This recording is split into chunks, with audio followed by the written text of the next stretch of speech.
This is the turning point.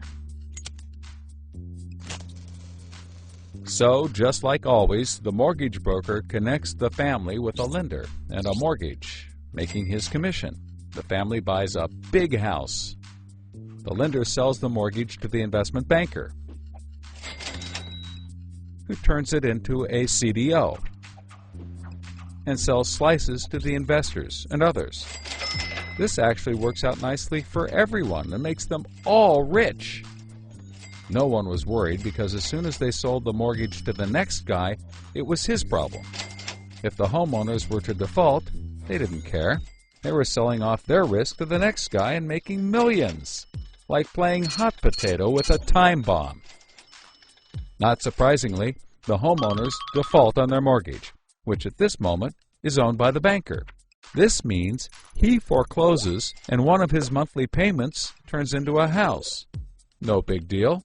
He puts it up for sale. But more and more of his monthly payments turn into houses. Now there are so many houses for sale on the market, creating more supply than there is demand, and housing prices aren't rising anymore. In fact, they plummet.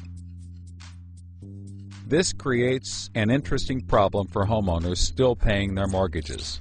As all the houses in their neighborhood go up for sale, the value of their house goes down, and they start to wonder why they're paying back their $300,000 mortgage when the house is now worth only $90,000. They decide that it doesn't make sense to continue paying, even though they can afford to, and they walk away from their house. Default rates sweep the country, and prices plummet.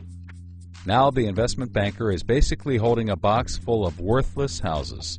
He calls up his buddy, the investor, to sell his CDO, but the investor isn't stupid and says, no thanks. He knows that the stream of money isn't even a dribble anymore. The banker tries to sell to everyone, but nobody wants to buy his bomb. He's freaking out because he borrowed millions, sometimes billions of dollars to buy this bomb, and he can't pay it back. Whatever he tries, he can't get rid of it. But he's not the only one.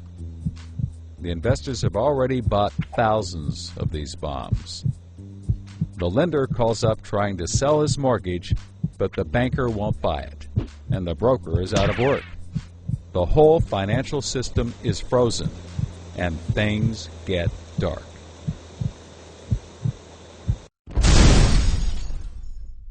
Everybody starts going bankrupt. But that's not all. The investor calls up the homeowner and tells him that his investments are worthless. And you can begin to see how the crisis flows in a cycle. Welcome to the crisis of credit.